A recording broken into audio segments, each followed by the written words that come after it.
It's another day. Left jab, right jab. This is MMA. Mixed martial arts, quick body parts, undefeated when I pick 'em. Who the champ, who the victim? Looking in my crystal ball, I predict the winner. Never stop fighting. If you lose, keep your chin up. Know how the game go. I'm a smart fella. Welcome to the show. This the MMA fortune teller.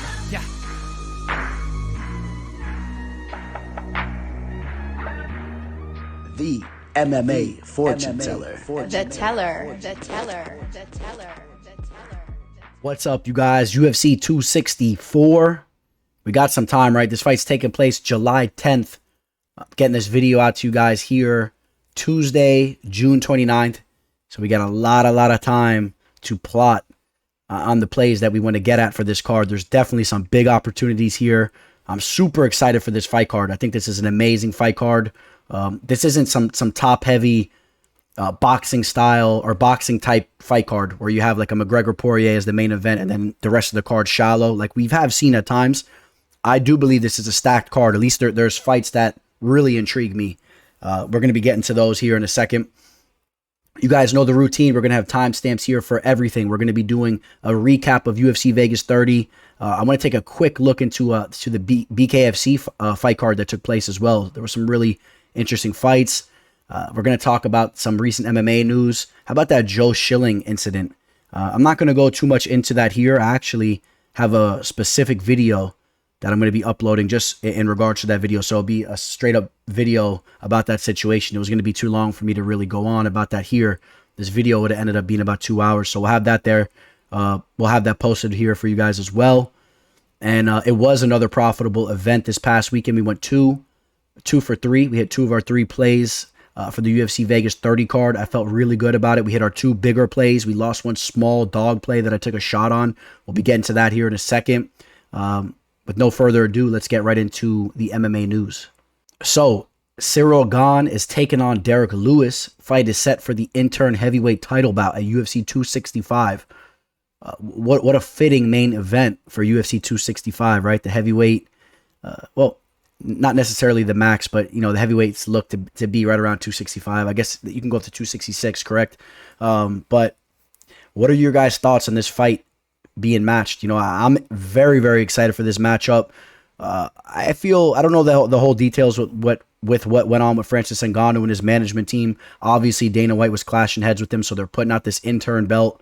I don't know enough about the details. I mean, I know enough about the details. I don't know exactly whose side I believe enough, so I'm just going to say this fight is a real treat. Early thoughts, I think I'm on Ciryl Gane. And as we're going to talk about him in a little bit in a minute, I like him, man. I really like what he brings to the table. He's been looking very, very good.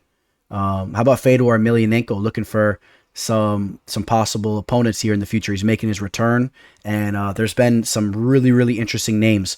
We've heard Fabricio Verdum, a rematch with him, Anderson Silva, Junior Dos Santos, Alistair Overeem. Any single one of those guys, I would love to see him be matched with. In fact, I really want to see all those fights take place. Who do you guys want to see Fedor fight most out of those 4 names? Or if not one of those 4, if it's somebody else, who do you want to see him fight? I'm really curious your guys' thoughts. Comment below. Cody hinting about going down to the 125-pound division.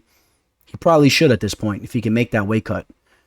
It would give him a faster route to a title shot. So, you know, I don't think that's a bad idea, to be quite honest with you guys. But, you know, depending on how he can do that weight cut. Let's see what else we got going on. Like I said, the Joe Schilling incident, which was pretty messed up, I thought. But I have a whole video coming out about that. So, you guys can go check out that video individually. Michael Bisping got punched in the face as well. He didn't do nothing about it. So, I talked about that situation as well. He was on Bourbon Street, I think, maybe in New Orleans. He got punched. Luis Pena, some details have came out about his situation. So it was actually like a domestic abuse type situation, at least allegedly. So at least I think that's better in the sense that I thought at first he was running around robbing people at gunpoint or breaking into people's homes. It looks like it was some type of domestic situation, which is never a good thing either. But the details have to come out. You know, we'll see what happened with that. But he's facing possible 5-year prison sentence, and we might not see him in the UFC anymore. Which I don't know. Where's my Violent Bob Ross fans out there? You're gonna be missing him, VBR. So, like I said, I just want to do a really brief recap of BKFC 18 because they put together the most stacked card that they've ever done, and it actually really delivered. So I think it's definitely just worth noting what went on in this card. Joey Beltran remains the heavyweight bare knuckle fighter of the world over there at BKFC. That fight was, he pushed the pace, wasn't the most exciting. Hector Lombard takes out Joe Riggs. I didn't like the way that this fight ended, man. If you guys saw this fight, Hector Lombard, he was tugging on Joe Riggs' shorts as soon as Riggs hit him with a nasty 1-2, and he was tugging on his shorts, pulling off some bullcrap type of move. The referee comes in to split them up, and as he's splitting them up, Hector Lombard throws a punch at him and catches Riggs in the eye. BKFC needs to clean up their act over there, man, in a couple different ways. I know it's a new sport, but that didn't make any sense. And then, Riggs said he couldn't see anymore, so the fight ended. It was interesting. So this guy came in that's I think a professional boxer that's working with BKFC as well. He's going to be fighting over there. He came in the ring, tried to punk Hector out. Hector was not playing that after the fight. If you guys saw it on my Instagram, I posted a clip of it, MMA Fortune Teller _. But Hector hit him with the 2-piece and a backup. And this guy was defending punches for like weeks. He was running out the ring, still blocking shots. That was pretty comical. Fight of the night, without a doubt, Thiago Alves and Yuli Diaz, who, if you don't know Yuli Diaz, he has the fastest knockout in combat sports history. And I don't think he'll ever be beat. Because, they toe the line, man. They're right up to each other. As soon as the bell rang, he knocked this dude out. Diaz showed that he's a lot more than just a one-hit wonder. This guy's a beast. Knocked Thiago Alves down early. Alves showed the heart of a lion, came back, and prevailed in the later rounds. He broke Diaz. What a fight. Luis Palomino took out Tyler Goodjohn. A lot of beef going into that fight. Palomino kind of outclassed him, really. And Pearl Gonzalez, ex-UFC fighter, big MMA personality, came over to BKFC, got a victory. Julian Lane, let me bang, bro. Looked really good in that fight, got a victory there. And, a lot of these other fights, man, were exciting. A lot of exciting fights. A lot of, 5-second knockout type of fights, man. So I do recommend, if you haven't checked out BKFC, you do, because they're exciting, man. I'm telling you guys now. Now, UFC Vegas 30 was a solid card for me. Like I said, we brought back in a good amount of units of profit here, so it was just another awesome card here for me. Another profitable event here. I'm going to start at the bottom. We'll work our way up. We'll dissect this whole card, how it went down. Damir Hasnovic took out Yancy Medeiros. I did pick Yancy to win this fight. No action at all. It would want nothing to do with this. You guys heard my breakdown. I was really on the fence. Yancy Medeiros had the fight locked up, man. He had the rear naked choke. Damir was saved by the bell in the third round. It was pretty crazy, man. That fight was definitely over. If there was 10 seconds or even 5 seconds left on the clock, not even a question. Completely under the chin. And that's why I didn't want nothing to do with Damir there as a pick. I just feel like he's flaky. Yeah, he was the better athlete. He looked very good in the beginning of that fight. The majority of that fight, really landing some big shots. He gasses out, though, when he drops the ball at times. And Yancy is as tough as nails. The shots that he ate, I thought that was a little bit of an X factor. And just a cool fight to watch, right? A fight you really don't want action on, in my opinion. You sit back and watch it. Charles Rosa took out Justin James. Justin James, wagered his entire purse here on himself. I think that was cool. I think this guy showed to be a ballsy guy. He put his money on the line. He showed up, and he always brings the fight.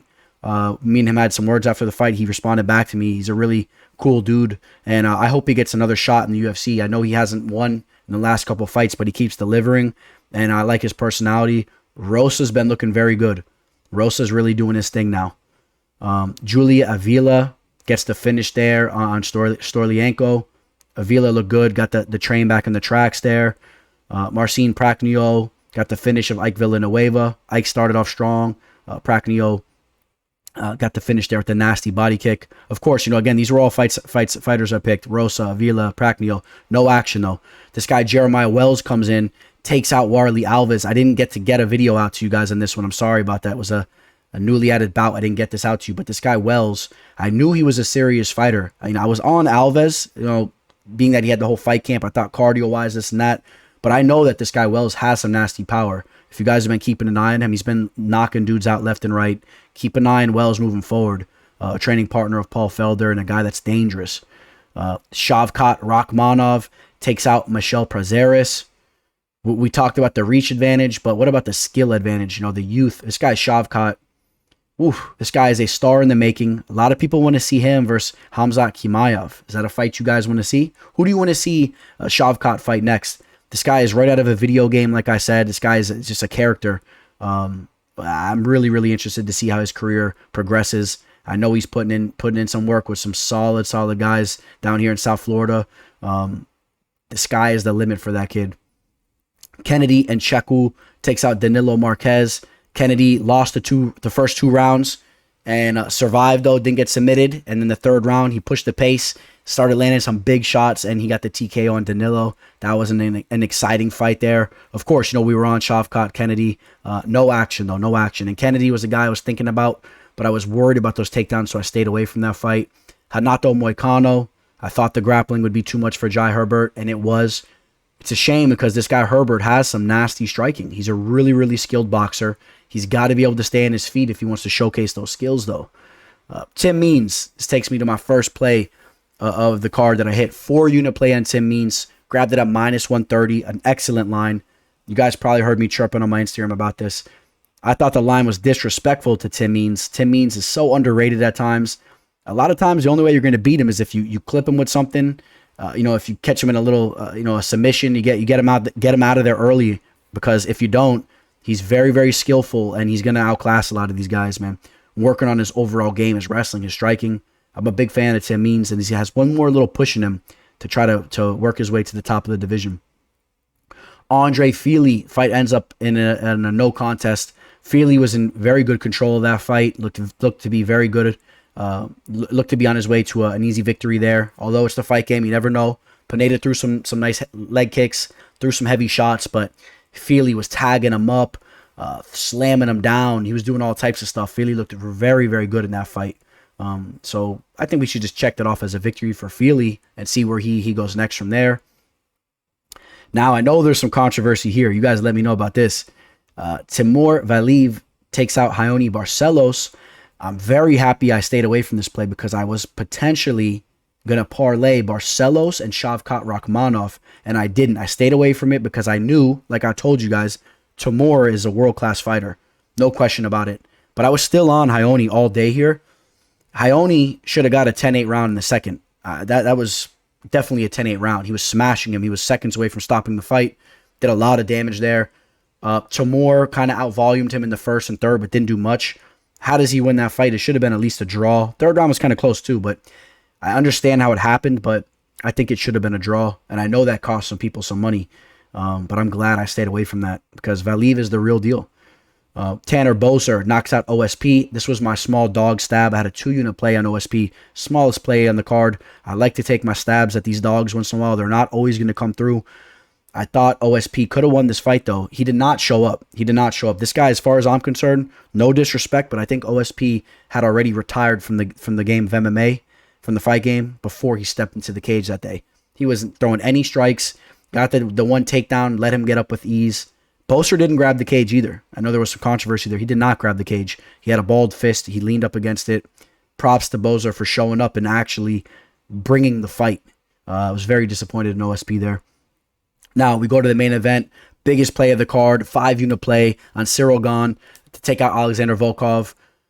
You guys had to be on him here, man. If you were grabbing this line, or nice like that, a -160, -165 line on a guy like Gane, you're hardly going to get a line like that on him. Except for maybe when he fights Francis Ngannou or some of these guys, But Gane is so technical, so light on his feet. He's an athlete. He's a giant of a man, and he moves like a welterweight, like a lightweight. This fight, you guys had to have known it was going to take place on the feet if it was up to Gane. If anything, Gane was going to be the guy going for takedowns on Volkov. I felt that, and that's what we saw. And on the feet, Cyril Gane is a world-class Muay Thai striker who is way more athletic and mobile than Alexander Volkov. I know Volkov's a big boy. He's one of the nastiest strikers in the game, but I was all over this play, and you guys should have been all over this play as well. You guys messed up There's no issue with having a large amount of money on Gone in a situation like this. This is how I felt about it. This is what I did. Put a lot of money in my pocket. Everybody that rode with me on this, we hit nice on this. And you guys got to be on these types of plays. You got to get these guys early. These guys that are early in their careers, that have world-class talent, future title holding abilities like Ciryl Gane, because you won't get them at these lines and these fights like this in the future. And this guy keeps delivering, keeps putting money in our pockets. So keep an eye on Ciryl Gane there. Excellent fight. And the thing I love about him is he's so cautious and safe in there. He's very safe with your money. You know, he's like a Brinks truck driver. You know what I mean? He's so safe with your money. No one's getting to it, man. He's got the gun right on his hip, bulletproof glass on the truck. He's not in there to get in a slugfest, even though he did open up a little bit in this fight. But for the most part, he's very safe in there, so he's not going to risk getting tagged with the shot. Of course, these are heavyweights. Anybody can be put out. I like his style. We will keep an eye on him moving forward. He has a big fight with Derek Lewis for the interim heavyweight championship of the world. I think you guys kind of know where I'm going with that fight already. No secret there. Although I am high on Lewis, and Lewis has crazy knockout power. We'll see. We'll get to that fight in the near future. But that's going to recap UFC Vegas 30, another profitable event for the teller. Let's keep the ball rolling right into UFC 264, which is a hell of a card. Dustin Poirier versus Conor McGregor, the trilogy. Let's get right into it. So, as I stated earlier, this card isn't just some top-heavy card, like a boxing main event type card. This is a fight card that, in my opinion, is pretty solid all the way through. I'm very excited for the Gilbert Burns versus Stephen Thompson fight. I think the Hardy versus Tuivasa fight's a treat. Sean O'Malley's on the card. Carlos Condit.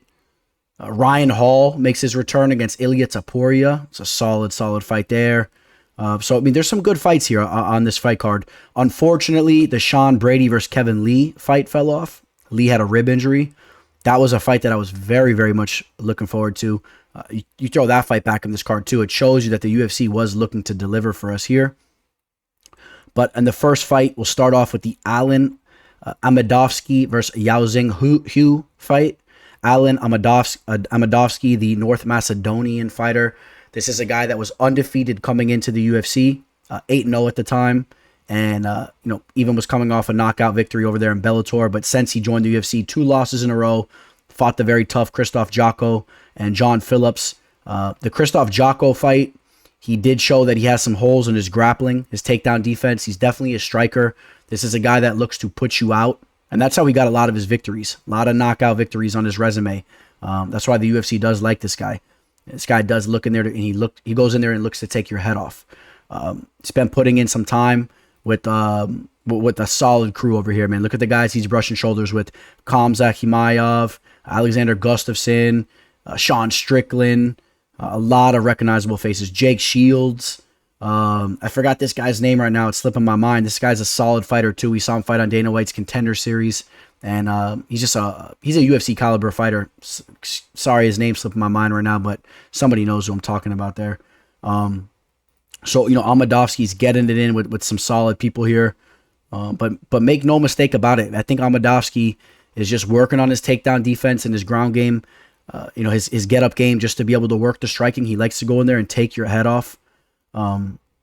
He's fighting a guy here now in Hugh who lost his last 2 fights as well in the UFC. It's been a long time. He's had a long layoff. He had a failed drug test as well. So keep an eye on that, which was kind of interesting because he never looked like he was on any type of performance enhancing drugs. That's for sure. He's a solid dude. And keep in mind also, he's fought at the light heavyweight division. He's naturally a bigger dude. And speaking of brushing shoulders with top level talent, how about that? Brushing shoulders with Jones and Overeem. Not sure when this was taken. Yeah, that was in 2017, so that was a long time ago. Back over there in Jackson Wink. Back when Jackson Wink was really stacked up. I don't think Overeem's over there anymore. But still, this guy, he does his thing. We broke down a good amount of tape on this guy. At first, I wanted to say, because for the most part in all his fights, he tries to close the distance, tries to smother you against the cage and get takedowns. But he also has some striking abilities as well. He just doesn't seem to go to them as much. Does have some experience over there with Tiger Muay Thai. He's going to have a 2-inch reach disadvantage, even though he's the significantly tall fighter. Like I said, he's shown to have some technical abilities with the boxing and whatnot. but I still think that I'm going to give the edge to Akhmedovsky on the feet, and I still think that Yao Zong is going to try to close the distance and smother Allen with cage control, pressing him against the cage and takedowns. I truly believe that. That's what I see from him in all of his fights. And he's been productive with that in some spots too. And we've seen Akhmedovsky have issues with that at times, but I think he's been working on that for a good amount of time now. Hasn't fought in almost about 2 years, even though he's coming off that knockout loss against John Phillips as well. But the major hole for me in this fight is the takedown defense for Akhmedovsky. I think he could hold his own on the feet. I mean, it's still going to be, a solid fight on the feet. It's not just a gimme for him. But I'm going to edge Akhmedovsky. He's right around a -175 favorite right now. On the live line, yep, still right around -175. Be careful there. Be careful. I like Akhmedovsky to win the fight, but just be careful with the grappling element. But I think he should be able to stuff those takedowns and be the more crisp, more powerful puncher there. And maybe he even gets a knockout. We'll see how it goes.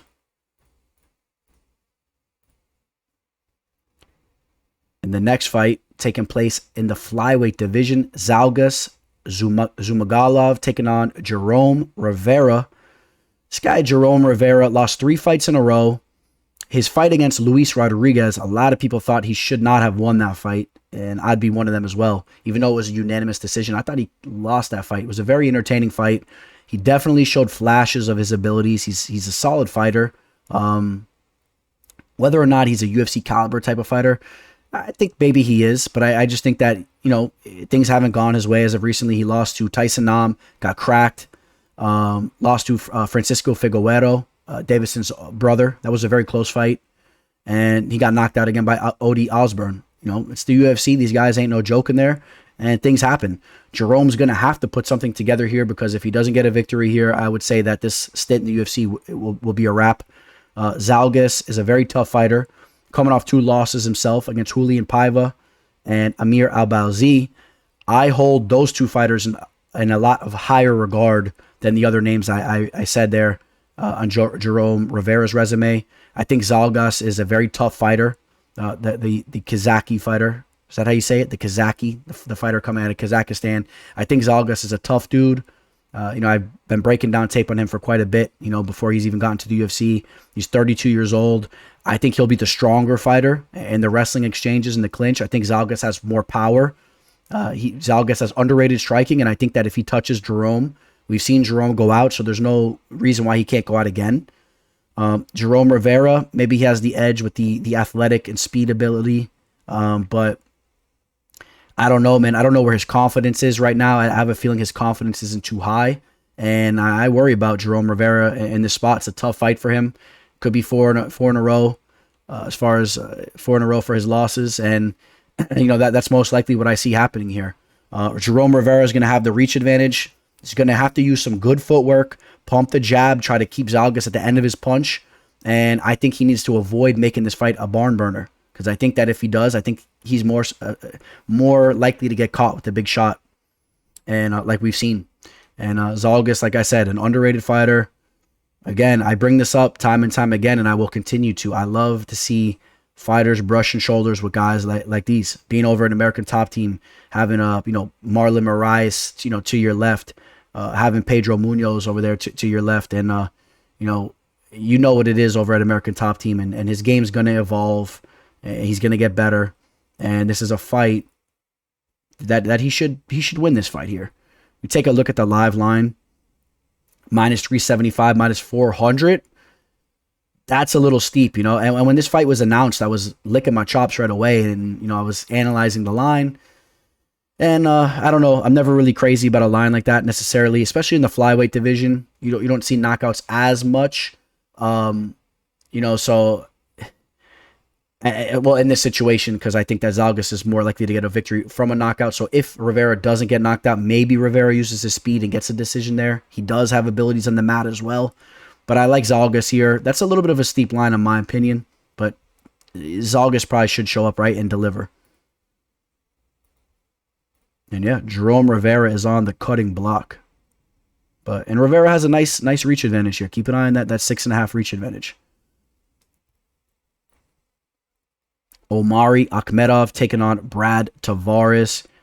Omari Akhmedov, a very talented fighter, very well-rounded fighter, can grapple, could strike, has cardio issues, has bad cardio issues, can cost you money like that, man. This guy gasses out and blows fights when he's up.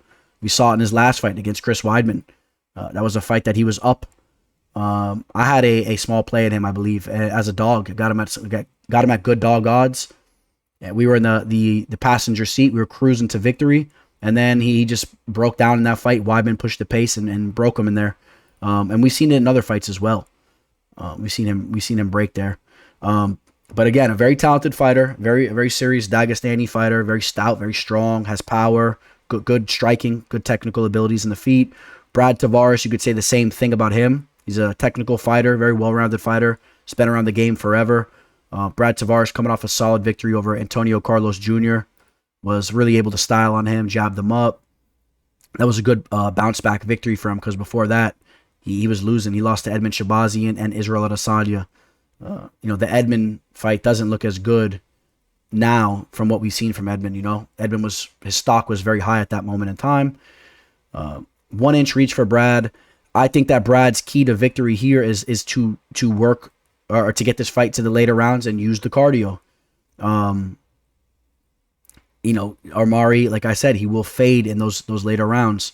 I think this fight's going to be a very, very close fight. I think these guys are going to go tit for tat on the feet going into the later rounds. Can I trust Akhmedov at this point in time? Whew. I think that Akhmedov is slightly the more skilled fighter here. He's slightly the better fighter, but it's the cardio issues that I'm worried about because I know that Brad will be in the third round pressing forward and jabbing his head off. It's a fight that I'm really close on, so if you catch my drift, I'm not crazy about the line here. I'm going to edge Brad Tavares as of right now. Keep an eye on my official selection on Instagram if things sway one way or another. Keep an eye on the line. Maybe there's a good amount of value on Akhmedov. Let's see how these guys look. I want to see if Omari maybe is coming in with a little bit less muscle and looking like he's worked on his cardio. Because you would think after what he's been going through, right, in the Weidman fight, that he would focus in on the cardio.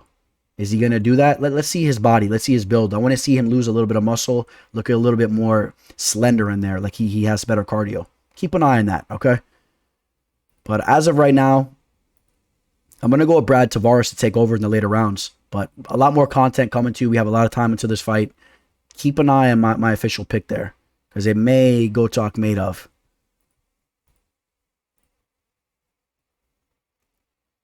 Jennifer Maia taking on Jessica I.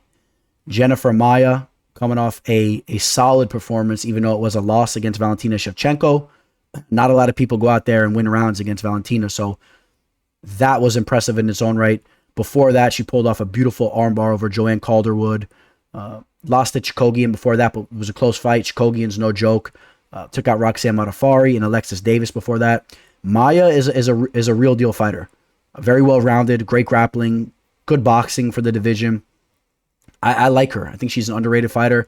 Jessica I, a very tough chick, but I'm not really that impressed with her. I've never been impressed with her. We saw what Shevchenko did to her.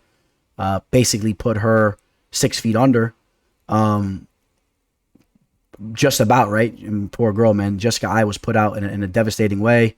Lost to Calderwood in her last fight. Got pieced up by Cynthia Calvillo, which I hope all you guys are on Cynthia in that spot. I know that put some good money in my pocket. What a joke. That line was close too.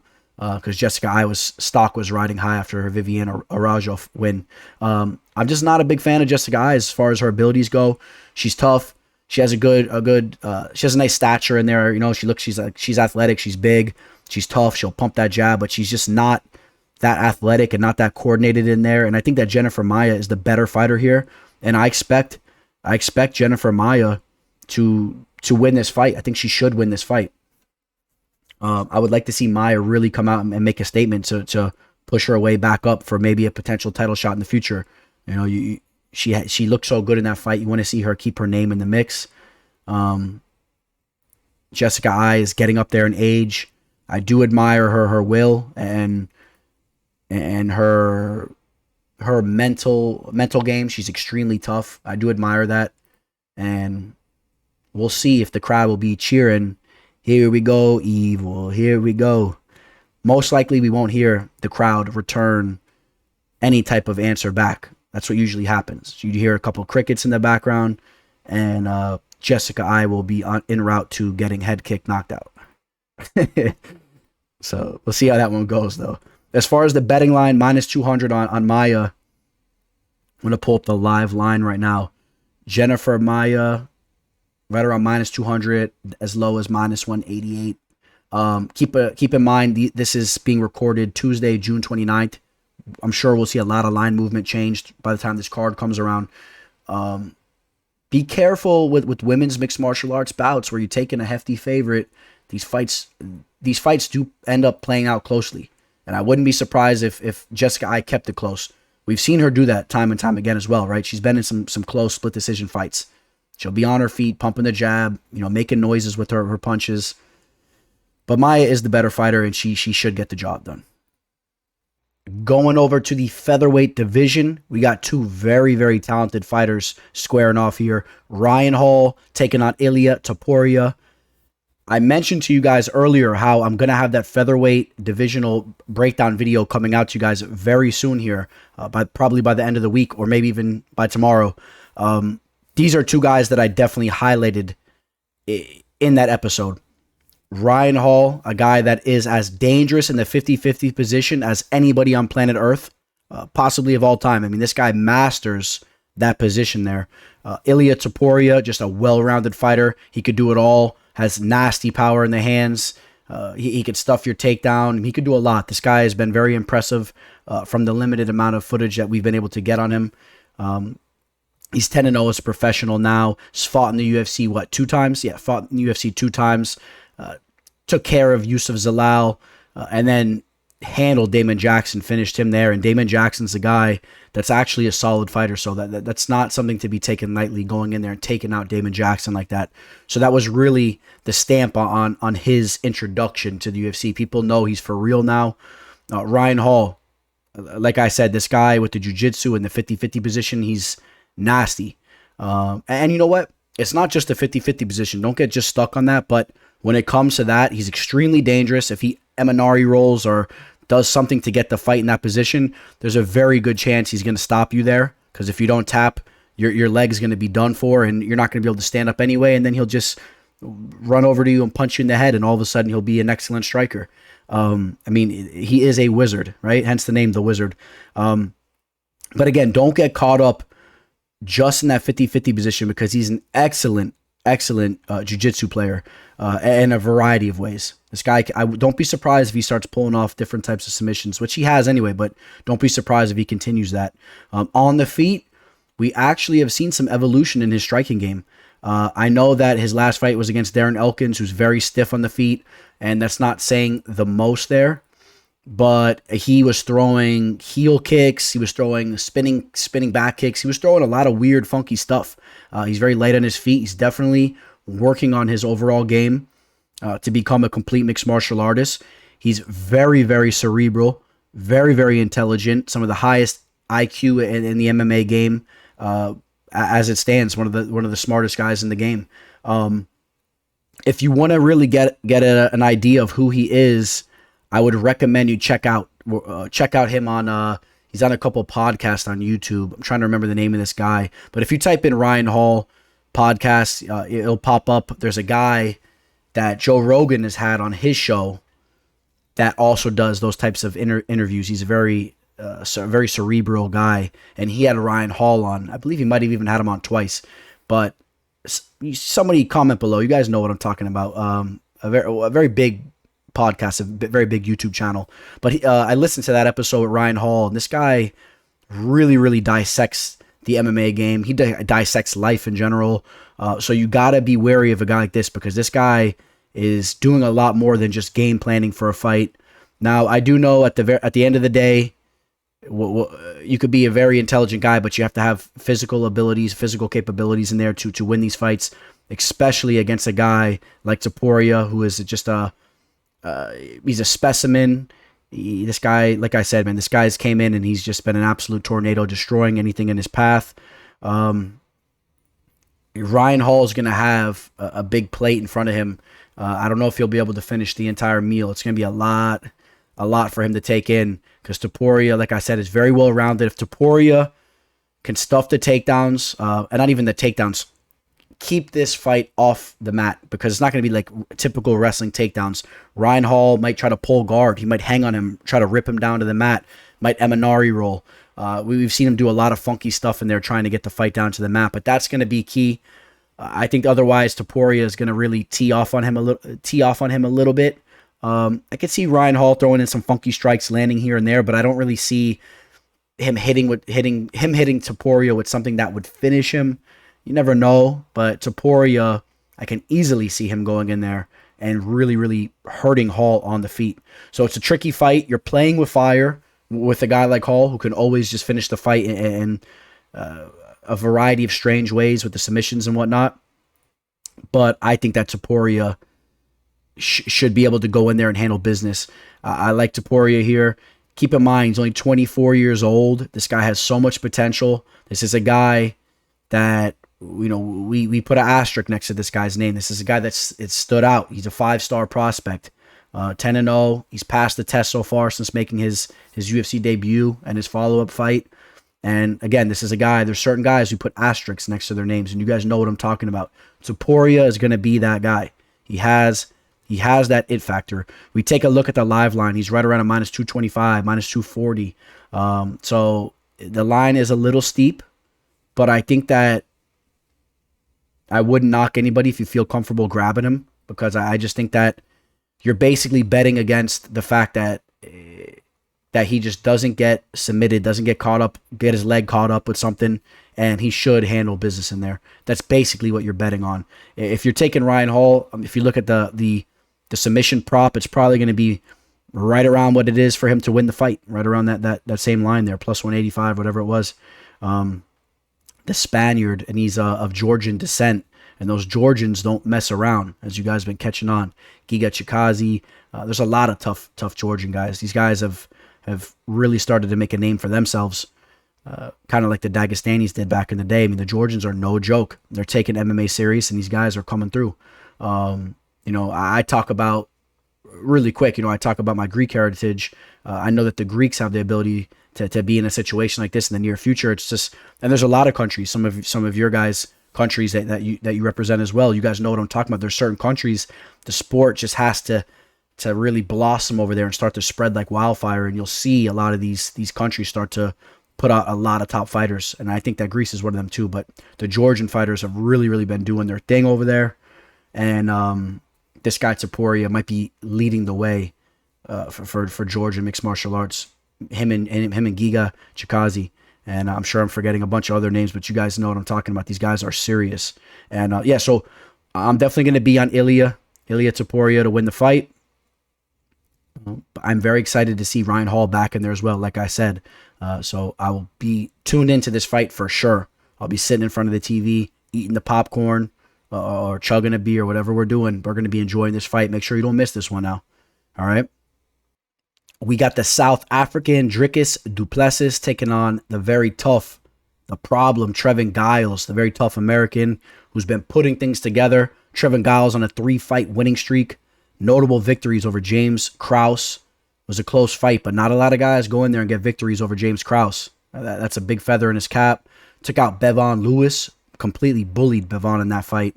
And then he took out Roman Doles in his last fight, that was a close fight as well. We just talked about the Georgian fighters, they could fight. Before that, he did lose twice in a row by way of submission to Gerald Mearshart and Zach Cummings. So there is a possibility when he goes in there's that route of defeating him by way of submission. We've seen him have a little bit of issues with that.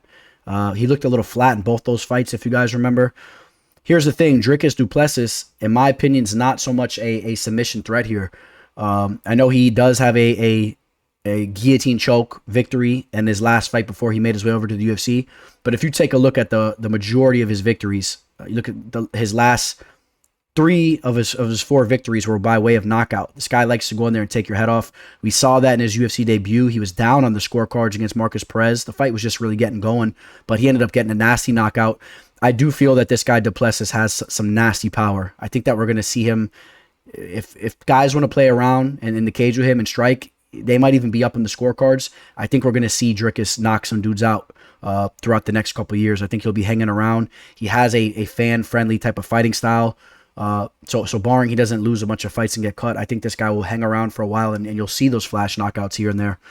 But stylistically, Trevin Giles is not necessarily a guy that goes out there and gets knocked out. It's never been knocked out in his professional career. Just has those 2 sub losses. Trevin Giles has been looking very fluid on the feet. He's very athletic. He's been looking great as of recently. We take a look at them as far as their stature goes. Plessis will have a 2-inch reach advantage.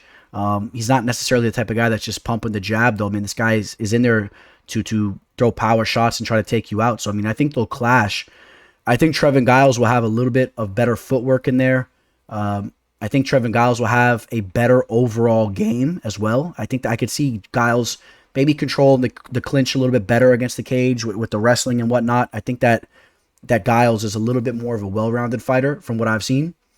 And I think that Giles is an underrated fighter. That's how I feel about Giles. I think that he's an underrated fighter that has been putting things together.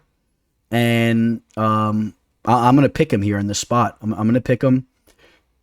I think that Plessis is a guy that you're in this position. You're more banking on him to really hit Giles with some power shots and try to shake this fight up. Because if he doesn't land one of those solid shots, Giles will probably just be a step ahead of him. And I think that's the safer pick. I think that's the safer play. We take a look at the live line.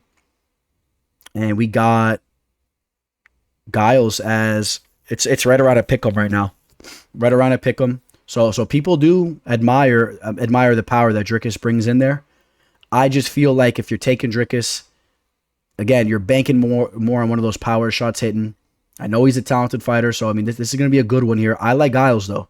I like Giles to win the fight. And the line is close too, so if you do feel comfortable with Giles avoiding those power shots and avoid Dricus being able to implement his game plan, just being the bully and really going in there, throwing heavy leather, the line's available there for you. And speaking of certain countries that have been putting it together, the South Africans have been doing their thing too. They got some talented guys coming out of there too. We'll see if Dricus can keep the ball rolling. But again, you guys heard me. I'm on Trevin Giles to win the fight there. So hopefully Trevin can keep the ball rolling there.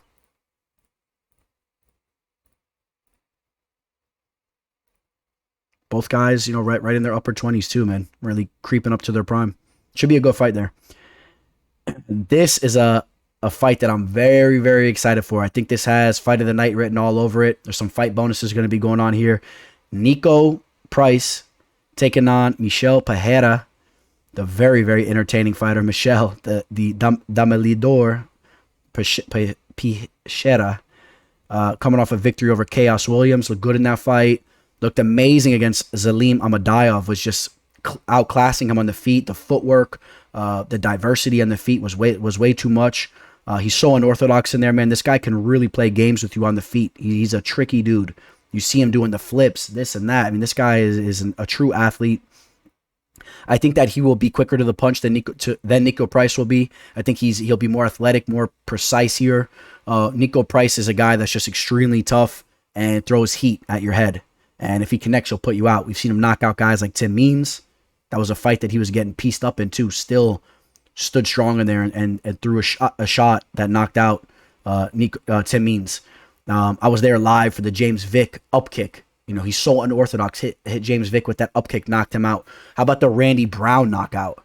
Where, that was just disgusting. Where he, this was the James Vick head kick knockout here that you see him after he was tossing the mouthpiece. The crowd was going nuts, man. Forget it. I was there. We were going nuts when he knocked him out there.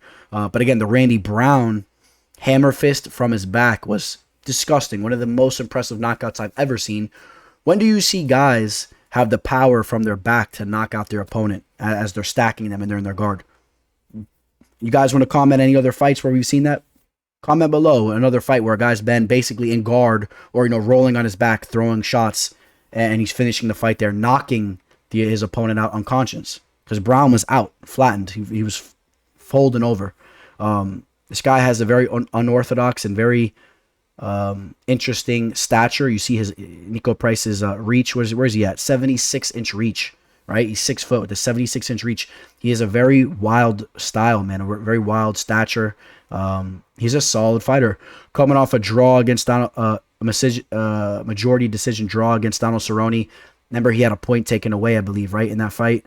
I believe that was the case. And yeah, I had him mixing a parlay there too. That should have been easy money. Should have went in there and knocked out Cowboy, but he was playing the whole friendly thing and the thing that he, that whole I admire Cowboy role. He should have went in there with the killer instinct and put Cowboy out, but made that one mental error in there. Michel Pereira, talked about him a little bit again, talked about the 2 victories. The Diego Sanchez loss, that should have been a victory, so that's 3 victories in a row. Completely outclassed Diego Sanchez. He lost to Tristan Connolly in a fight where he gassed out, right? Remember, he gassed out in that fight. Connolly weathered this early storm, and then we have seen Pereira gas out in there, so be careful with that. He's very muscle-bound, he's very twitchy, and he's always doing these tricky type of strikes, and he will gas out. Although there's times that he looks good for 3 rounds, so it's hard to say. Niko Price is a guy that's not easy to put away, so if you see Pereira use a lot of energy in this fight, and maybe he starts to gas out, maybe Niko takes over. As of right now, I'm going to go with Michel Pereira, though. I think Michel Pereira will be quicker to the punch. I like what I've seen from him. I think he'll be a little bit straighter with his punches, and a little bit quicker with his footwork, a little bit more athletic. And I'm going to go with him to win this fight, saying that he doesn't gas out or nothing, and Niko Price doesn't start to take over this fight. Is this the most exciting fight on the card? What are you guys' thoughts on this? I think this might be one of the most exciting fights on the card. Very, very excited for that fight there. That will take us to the Max Griffin Carlos Condit fight, staying in the same division. Max Griffin has been really putting it together.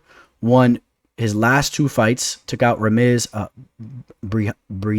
Brahimaj. That last name's getting me there. Ramiz Brahimaj, the tough fighter. He fights out of Houston, Texas, I believe. Tough grappler. Was making his UFC debut against Max Griffin and was not able to show up there. That was when his ear fell off. If you guys remember, Griffin ripped his ear off. It was nasty. Griffin had a nasty knockout in his last fight against Kenan Song. Before that, he lost to Alex Cowboy Oliveira. Very close fight. Lost to Alex Morono before that.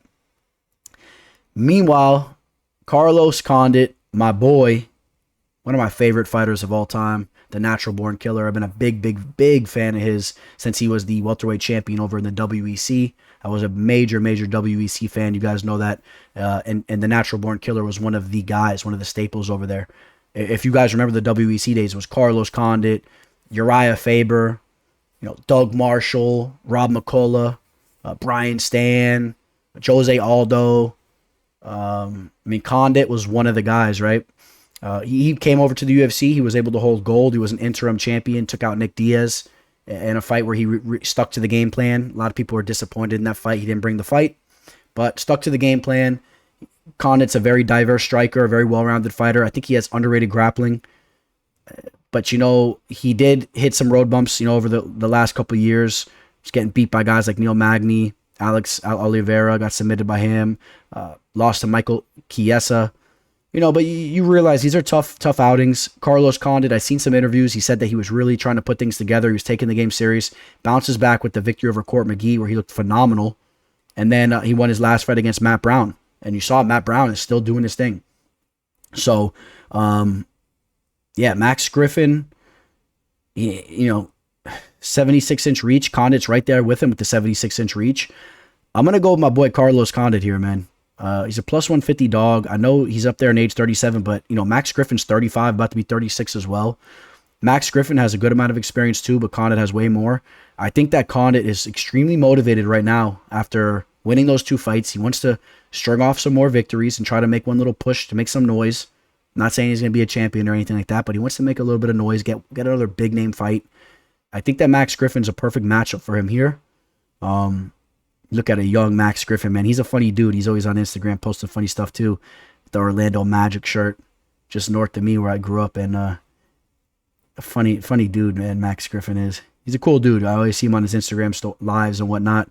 But he's fighting a legend here, man, and I got to go with the legend. I'm I'm curious, man. Where are my Carlos Condit fans at, man? You guys here? You guys rooting for the natural born killer? Comment below, man. Any of my Condit fans out there? I got Carlos Condit. If he shows up and looks as good as he did in that Court McGee fight, in the Matt Brown fight, I think that he could win a decision. He could use his footwork and be a little bit more diverse in the feet. Max Griffin sometimes is not the most athletic. He's quick, but he's kind of goofy. But with his movement, he kind of sits upright. I've seen him get a little tired in some fights in the later rounds. It's a good opportunity for Max Griffin, though. If he could get a name like Carlos Condit on his resume, that'd be a big step for him. But I think that I'm going to go with Carlos Condit in that position. All right, we're hitting the main card. Please, guys, if you haven't already, like this video. Please like this video for me. It does help me out a lot. I highly appreciate that if you do. And we got Sean O'Malley taking on Luis SMOLKA. Sean O'Malley, according to him, he's still undefeated. He says that he's 14-0. Not even saying that the fight just didn't happen because of the injury. He's taking credit for a victory there, too. You guys know, of course, he had the issue against Marlon Chito Vera where his leg gave out on him. The nerve struck out or whatever. It gave out on him from a leg kick. He got smashed up by Chito, too. He took some damage after he was down there on the mat. Bounced back with a nice victory over Thomas Almeida. Sean O'Malley is a beautiful striker, man. I love watching him strike. He's so diverse. He brings so many new different looks to the fight game. This guy is definitely willing to try different things out. You don't see guys in there trying to do the things that he does. It's always a pleasure to watch him fight. I truly believe that, whether or not you like his personality, whatever. I think that it's very fitting they throw him on a card with Conor McGregor. I know they tried to throw him on the card with Conor McGregor the last time when I was in Vegas against the Conor Khabib fight. He was there. He was at the press conference stirring everybody up. I bumped into him in the casino, and like a fool, I didn't get a picture of it. I highly regretted that.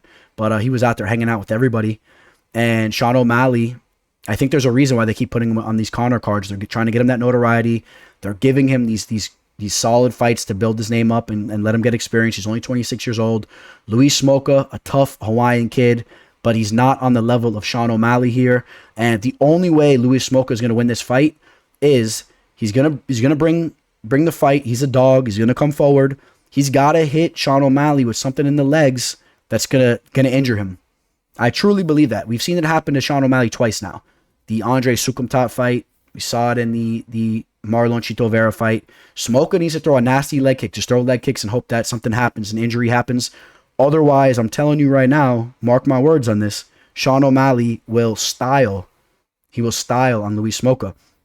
And most likely we'll get a knockout here because SMOLKA is there to be hit. He's a tough guy. He'll come forward.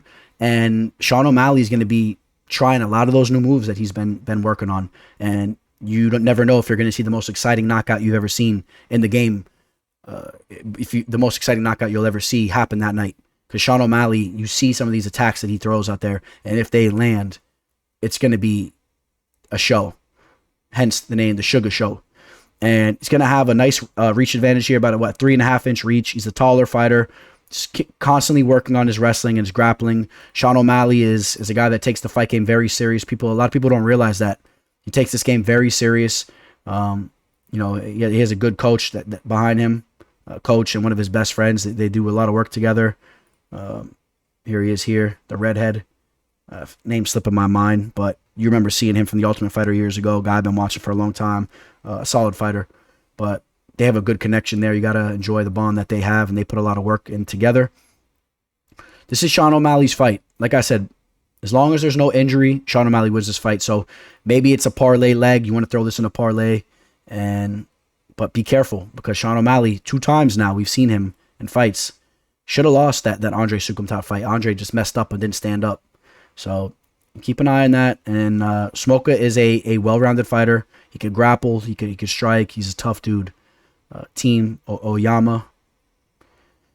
It's not going to be enough, man. You better throw some heavy leg kicks at Sean O'Malley and try to put an injury on him. That's how I look at it. We got Irene Aldana taking on Yana Kunitskaya. Yana, the girlfriend or fiance or wife, I don't know, one of those 3 of the very, very tough Maheta Thiago Maheta Santos. Thiago Santos.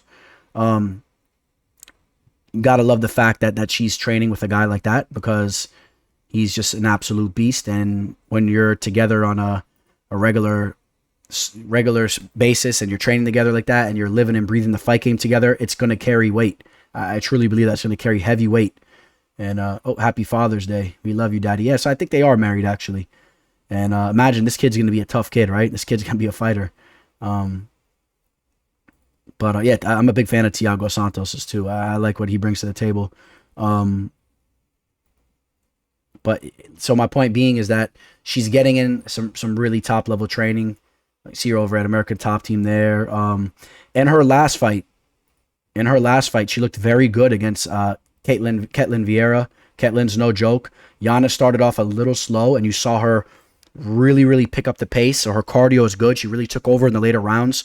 She has great control against the cage. She will smother these girls against the cage, and she'll land little shots that are entertaining and good enough for the referee to let them play out. Referee's not always pulling her off. She's an aggressive fighter. She's throwing strikes. She's a violent fighter. I like her grappling. I like her strength. Irene Aldana, on the other hand, just has nasty power in her hands. Nasty power. She's quick. She's a good athlete. She has a good stature. She's 5'9". She has a 68.5-inch reach, which is the same as Yana here, even though Yana's 3 inches shorter. Aldana, now 33 years old, coming off that tough loss against Holly Holm. Holly Holm, one of the greatest female fighters to ever do it. You see this is Aldana putting a nasty knockout on, that was Ketlen Vieira as well, yeah. So both of them just recently took out Ketlen. That was a nasty knockout. Ketlen was a big favorite in that fight. A lot of people were high on Ketlen, so Ketlen's been having some trouble. This just goes to show you the power that Aldana has. I remember really taking note of her abilities when she was fighting. Even Betch Correia looked great against Betch. And even back before that, too. She's been doing her thing here. She's about a -150 favorite. We'll take a look at the live line here. Irene Aldana still, yeah, right around -150. You know, not a lot of line movement because, of course, we got some time till these fights take place. I'm going to say my early thoughts, I'm going to edge Yana to win this fight. I think that she has the better grappling. I think she's a little bit more well-rounded, where I give Aldana the power, the edge, as far as the power goes. And, you know, she's a solid athlete. But I think that Yana is ready for this fight. I'm going to, I don't know if I should do it, but I think I'm going to give her a slight edge. I think this fight's very close. The value more so maybe on Yana, if she can nullify the striking and close the distance and make this kind of a grappling affair and make this a dirty fight. Otherwise, Aldana will probably be the more explosive athlete that's throwing nasty power shots, and maybe she can knock Yana out or bloody her up. But I'm going to give, I don't know, man. Maybe I'm not.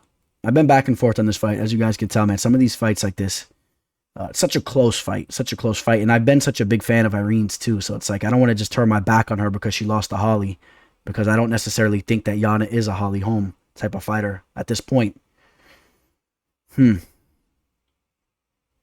know, the Raquel Pennington fight was a tough one for her. Raquel was hanging on her in that fight. Yeah, I'll go with Yana as of right now. Let's see how they look. In a possible fight, maybe I go back to Irene if Irene looks, if there's some things pointing towards Irene's direction. But I'm on Yana. I like Yana, and obviously I like the value on Yana better. So I'm not really crazy about Irene at that price tag. And a fight that's really a close fight. This fight can go any way, in my opinion.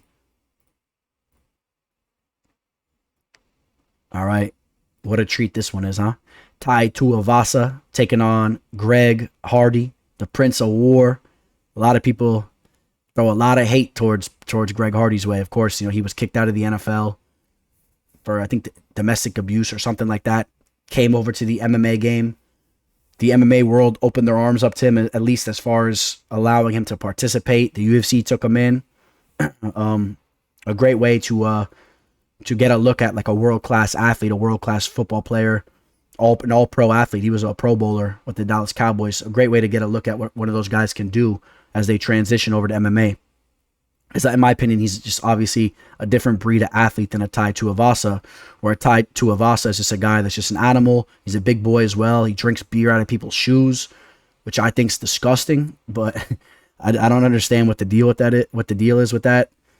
If anybody could tell me, man, just gross, man.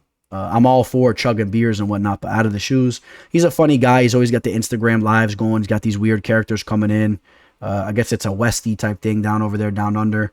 But I do like Ty. I think that he's a cool guy, and he's a big boy. He has some nasty power.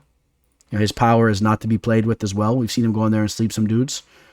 Coming off a victory over Harry Hunsucker. Good old Hunsucker, huh? Not the biggest of names. Knocked out Stefan Struve in that fight as well. So 2 fights in a row.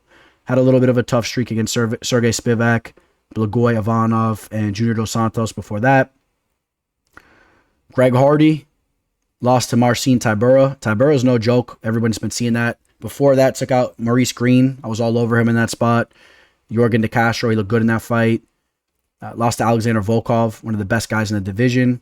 He beat Ben Sassoli, was overturned due to him using that asthma inhaler. That's another thing you got to keep an eye on too, right? Is Greg going to reach out for the inhaler? Is he going to have asthma issues and gas out in there? I do worry about him sometimes, seriously, in that aspect in the later rounds, because he really is, he's a sprinter. He's an explosive athlete that I worry about in the later rounds. But I think when this fight starts off, I think that Greg Hardy is just a way better athlete, way more likely to land a big power shot that will get a knockout. I do believe that. If Ty's going to get a knockout, I think it's going to more so be by way of Greg Hardy gassing out, and you could see him maybe losing his will, and all of a sudden Ty lands some big shots. We've seen some fights like that before. I don't really see Ty landing something early, which of course is possible. I mean, these are big boys, but I think Greg Hardy will be a step ahead of him when this fight starts off. He'll be way quicker, way more explosive, and I like Greg Hardy in this spot. I like Greg Hardy. I think Greg Hardy's going to be the dog here, right around a +120 dog as of right now. Remember, this is filmed June 29th, 4th of July coming up. What's your guys' 4th of July plans? We got some drinks and fireworks ready. Greg Hardy, he's the dog as of right now. I like him here. But again, if he's going to lose this fight, it's going to be in the later rounds. And Ty is no joke. He puts in a lot of work with some serious guys. I know that. I know he jokes around with the beers and this and that. But this is a guy that does take the fight game serious and is really willing to sacrifice his lifestyle and whatnot to train with some of the best guys in the world. So I still like Greg Hardy here. I think Greg Hardy can land a big shot. I think his power is nasty. He's more explosive, and I like Greg to win the fight. The more time that goes on with Greg too, remember, the more time he's getting that training in. He came into the game late. He's an athlete. Let him get that time under him. He's a 266-pound man, probably cutting weight to get down there. He's going to have a 5-inch reach advantage too. The jab has been looking nice. I like Greg Hardy. Ooh, the co-main event.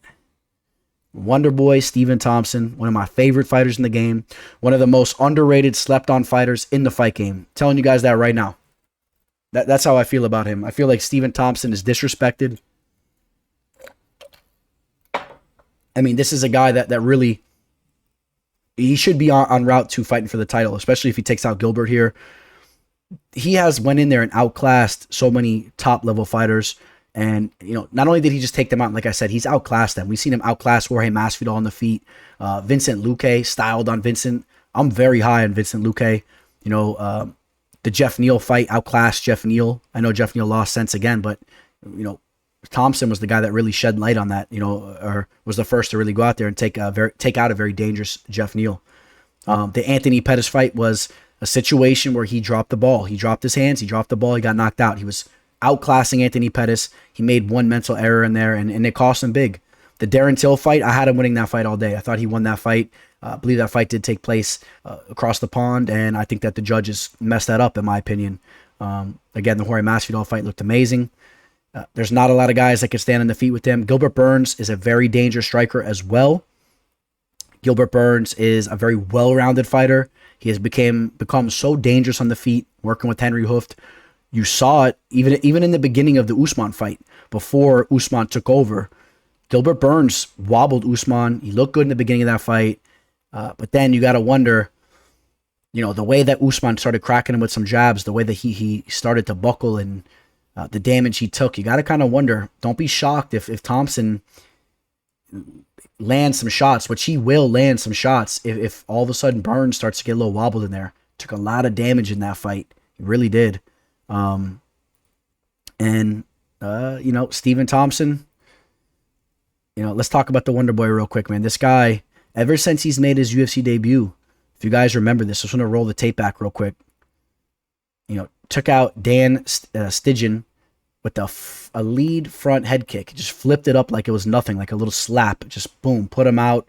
The Matt Brown fight, he got broken there. It was a big learning lesson from him. After that, knocking out guys like Chris Clements, Robert Whitaker back in the day. Outclassed Patrick Cote. Hit Jake Ellenberger with the spinning hook kick. Jake Ellenberger was disrespecting him, making fun of karate, saying it was all fake, this and that. And his dad actually called for the spinning hook kick. Stephen Thompson's dad, I think he did it to make a point, right? And Thompson delivered, hit him with that. Johnny Hendricks hit him with the spinning back kick. Roy McDonald, beautiful victory there. The Woodley fight, very, very close fight. I thought he should have won that fight, but again, he got hurt. They gave him those 10-8 rounds.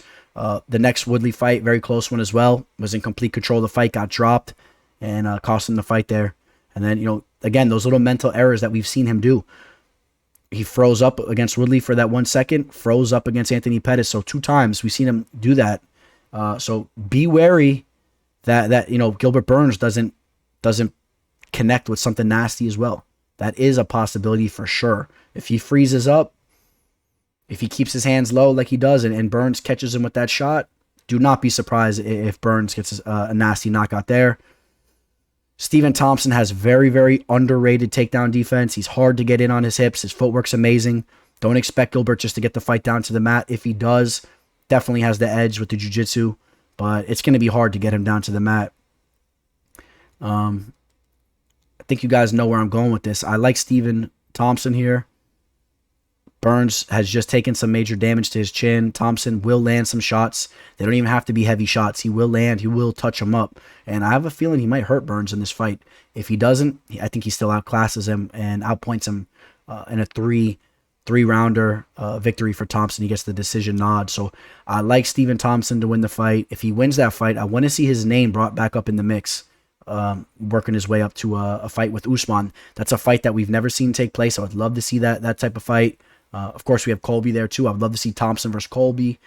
Any of those types of fights, I think stylistically really, really play out to be an exciting matchup. And Thompson's no spring chicken. Let him get a fight now before he starts getting into his 40s. But Thompson says he ain't going anywhere. If you guys saw him on the Joe Rogan podcast, he's not going anywhere. So for all you Thompson fans, the Wonder Boy will be around for a while, according to him. Tough dude, man. What a tough family he comes from, too. His dad is no joke. So I do have him to win the fight there. Very, very good fight. Oh, and real quick, to talk about the line, yeah, Stephen Thompson, right around a -150. A lot of times, man, Thompson's lines is pretty high, even against big-name guys. So a little bit of action coming in on Stephen Thompson, for the most part, on the majority of the books here.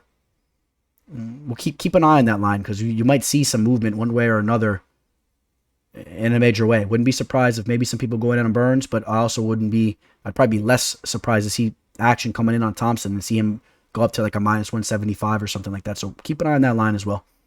We made it to the main event of the evening, the trilogy match of Conor McGregor versus Dustin Poirier. Shout out to every single one of you guys that have stuck with me throughout this entire video. For all you guys that hit that like button and that are already subscribed to the channel. If not, please do it. Shout out to all you guys there. It really does help me out with my channel here. And I do want to give a special shout out to somebody. If you're listening, somebody reached out to me and gave me a nice tip. They asked me for my Venmo, and I just want to say that was very generous of you.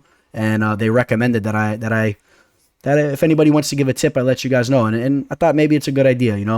If anybody wants to leave me a tip for the time I put in, breaking down the footage, for putting the show together, all the money that we would put towards here for the channel would all go into the channel.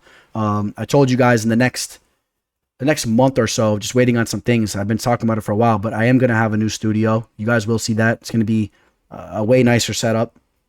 That's all in the making. So any money that's donated here to the channel, any tips, will all be focused on the channel. new equipment, new microphones. I definitely want to get a new camera in the near future, things like that. So I do appreciate that tip once again, man. Thank you, buddy, who sent that out to me, who reached out to me on Instagram and asked for my information there. I'll attach below, or I will put below some of my information if any of you guys want to leave a tip. If not, in no way am I asking for handouts, but it is just much appreciated, and I'll continue to put a lot of time in on what I do, and I hope you guys appreciate the time I do put in on this whole channel. I have a lot of things that I want to do in the near future, and I want this channel to continue to grow. So if anybody's interested, just reach out to me on Instagram or through email, or I'll have that information below, and it'll be there for you guys. So thank you everybody. But now that takes us to the main event. Dustin Poirier versus Conor McGregor. We have the trilogy here. It's always an interesting breakdown for me whenever I'm doing my Conor McGregor breakdowns, because he is my favorite fighter in the game. A lot of you guys know that. You guys see the autograph picture where he won both belts, where he was the double champ. I've been a big fan of Conor's ever since, you know, I used to watch the show, right? What was it? Inside MMA? I think it was called Inside MMA. It was on HD Net Fights, or HD. What was it called, that channel? HD Fights or whatever it was. They changed the name at one point in time. You guys catch my drift. It was a DirecTV owned channel, I think it was, or whatever it was. Used to have Boss Rutan and Kenny Rice, I think his name was, hosting the show. I remember when they would do their little highlights of the small time fights, you know, the underground type fights, and they were highlighting this guy Conor McGregor, who was fighting over at, what was he fighting at? Cage Warriors. Let me pull it up real quick. He was fighting for, Cage Warriors, right? He was a dual champ over at Cage Warriors. And I remember specifically, of course, you guys all know, where was it? I think it was the Ivan Butchinger fight, his last fight. That's where he won both belts, I believe. But he had a beautiful slip and rip straight that he knocked him down with. And even before that, though, watching them highlight him for a while, you know, I was always keeping note of the Irish MMA scene, and I wanted to see how it would evolve and grow. And this was the guy that I knew was going to be the guy to do that. When I was watching that, I was paying attention, watching him. I thought that he would make his way over to the UFC, and I didn't think he would be everything he became, but I thought he'd be a solid fighter that would help put Irish MMA on the map. Of course, he gets the call up. I remember being extremely excited to see him fight in the UFC finally. He gets a fight against Marcus Brimage, and you guys know what happened in that fight. You know, at the weigh-ins, he walks up, gets in his face a little bit. I'm like, okay, I like the energy this guy's bringing, and ends up knocking out Marcus Brimage in the first round. By the way, Marcus, a really cool guy. I met him at a local MMA event years ago. Very short guy, too. Very small guy. Funny dude. But, you know, Brimage got knocked out in that fight, and, you know, ever since then, man, the rest has been history, right? He goes out there, takes out Max Holloway in his next fight, gets takedowns with the torn ligament in his knee, knocks out Diego Brandao, knocks out Dustin Poirier. This is what all, you know, sets up where we're at right now. You know, McGregor, I want to say this much, man. People underestimate Conor McGregor's resume. Taking out Poirier, Holloway, Brandao back in the day was no joke either. People forget about that. Took out Dennis Heaver, okay, whatever. Took out Chad Mendez. He also took that fight on short notice. Wasn't even training for a wrestler. You know, took out Chad Mendez. Took out Jose Aldo. Nobody at that time ever did that to Jose Aldo. And then he had the Nate Diaz fights. I'm just saying, the Eddie Alvarez fight, the Cerrone, whatever, but he has some big names on his resume. Don't sleep on his capabilities. I know he's coming off a loss to DP. He lost to Floyd Mayweather and Khabib, the best ever at what they do. Don't sleep on McGregor's abilities. Now, Dustin Poirier, I won't go too much into it, but yes, Dustin Poirier also a guy that I've been following way since his WEC days. This guy has became such a complete fighter. One of the best, most well-rounded fighters in the division. For those of you guys that checked out my lightweight divisional breakdown video, I talked a lot about Dustin Poirier. You guys know how high I am on his striking, his overall game. I feel that Dustin has evolved a lot more as a fighter and has grown a lot more than Conor really ever did. I think that Dustin has kind of surpassed him. And, you know, I've already rewatched the last fight a couple times. Conor McGregor definitely had moments in that fight. He was winning that fight, actually, in my opinion, right? He was winning that fight. I think he won the first round, right? Went to the second round, and that's where Conor got knocked out, I believe, right? Yeah, in the second round. In that first round, I thought Conor won that first round. It was close. Dustin had that little takedown. Dustin had some moments too, but Conor, in my opinion, was more in control, and Conor hit him with some solid shots. You remember that one little step-in jab that wobbled Poirier? Conor has one-touch KO power. If he hits you in the right spot, he'll put you out. Dustin has taken a lot of damage throughout the years too, and his chin has looked great, but you take a lot of damage like that, there's no telling when your time is to be knocked out. Of course, Conor already had knocked him out once, but here's the thing. When Conor knocked him out, man, that fight was taking place in the featherweight division. That cut was brutal on Dustin. Dustin should have never been fighting down there. I truly believe it affected his chin. You've seen him throughout the years of the lightweight division. He's able to eat these big shots. And again, as long as his chin does hold up, I think that his chin could handle the shots better for getting them from Conor. His chin can handle them a lot better than it did in that featherweight fight. I expect his chin to hold up like it did in the second fight, which you saw what happened. He ate those shots, and then he started throwing the leg kicks, which that's a big X factor too. Those calf kicks, is Conor's legs going to hold up? Is he going to switch his game? He had to switch his game plan. What is he going to do to avoid those kicks and be able to land his shot still? Even if he avoids the leg kicks, what happens when they just are going at it and the fight hits the 4th and 5th round, and then DP really starts to pick up the pace and turn it into a brawl? I edge DP there as well. DP is just gone to the war, and those 5-round fights, and in my opinion, has looked fresher and crisper than Conor has ever in a 5-round fight. Even the Diaz fight, he always had those road bumps. I know he's always trying to work on his cardio, but it's not on the level of guys like DP and Diaz, in my opinion, from what I've seen. I've been such a big fan of Conor McGregor's. I really am pulling for him to win this fight. If I don't have an official play on DP, we'll see. Stay tuned and see how it goes. But otherwise, I'm rooting for Conor here, man. My favorite fighter in the game. I hope he can connect early and end this fight, because I really don't want to see this fight go to the later rounds. I have a bad feeling about it if it does. And we have seen Conor. Go back to the drawing board and clean things up. We saw it in the Nate Diaz trilogy. We've seen him, go back to the drawing board and clean some things up. I don't know though, man. My gut tells me that Dustin Poirier wins this fight. Of course, McGregor had the epic knockout here, like we talked about. DP came back, got the nasty knockout here, put him up against the cage, finished him off, slept him. And I hate to say it, but I think that we're going to be seeing something similar to this in the trilogy fight. I hate to say it, but I think that we do. I think that's what we're going to see. And again, I hope that doesn't happen. And it's very still likely that Conor sleeps DP as well. But I think more likely, this is what you see. We take a look at the betting line. It's a pick'em. It's a straight up pick'em basically down the line right now. So, if you're feeling confident on Dustin, you could definitely get that line there. And the line's probably only going to get better. You know how those Irish fans are and all the Conor fans are. They're going to support their boy. They're going to hope he can get that knockout. They're going to take him to get the W there. But look, listen, this is a business here, right? This is a business. My job is to give you guys the proper breakdowns and knowledge from what I see when I break these fights down and when I put all the time into what I do. I would be doing myself and my brand a disservice if I ever picked a guy based on the fact that I like him better. I'll never do that here. And DP, in my opinion, is the better overall fighter. Confidence is going to be extremely high after coming off that victory, and that's why I'm picking Dustin Poirier to win the trilogy.